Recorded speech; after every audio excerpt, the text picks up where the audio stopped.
எனக்கு முன்னுக்கு மியூக்காடு இருக்குது. மியூக் என்ற ஒரு பழம். இதை பிளாக்பெர்ரி என்றும் இங்கிலீஷில் சொல்லிடணும்னு நினைக்கிறேன். சரியா பிளாக்பெர்ரின்னு சொல்கிறதோ தெரியல. மியூக் பழங்கள் இருக்குது, காயாயும் இருக்குது. இங்கே சோப்பு நிறத்தில். நார்மலாக பழங்கள் வந்து சிவப்பாக மாறினால் அது பழம். ஆனால் இது வந்து சிவப்பு நிறமாக இருந்தால் காய். வாங்க நாங்கள் பழம் தேடி போவோம். இதுக்குள்ள ஒரு பழம் இருக்குது, இதுல ஒரு பழம் இருக்குது. வேற பழங்கள் தேடி போவோம் வாங்கோ.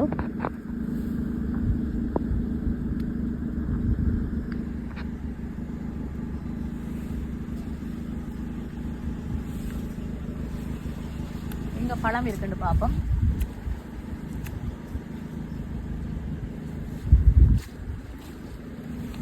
இதுக்குள்ள கொஞ்சம் பழுத்திருக்குது. இது பிஞ்சு, இது காய், இது பழம். பிஞ்சா இருந்தால் பச்சை நிறத்துல இருக்குது, காயா இருந்தால் சிவப்பு நிறத்துல இருக்குது, பழமா இருந்தால் கருப்பா இருக்குது. இது ஒரு காட்டு பழம், ஆனால் உடலுக்கு நல்ல பழம் என்று சொல்லுவினோம். சாப்பிடு பாப்போம் எப்படி இருக்குது. இனிப்பா இருக்குது, பழுத்திருக்கிறபடியா இனிப்பா இருக்குது.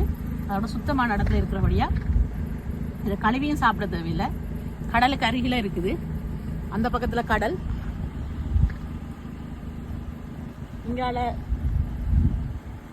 மியூக்காடு, இங்கால சோழன் தோட்டம். சோளக்காடு ஒரு பக்கம், மியூர்பழக்காடு இன்னொரு பக்கம் இருக்கும்.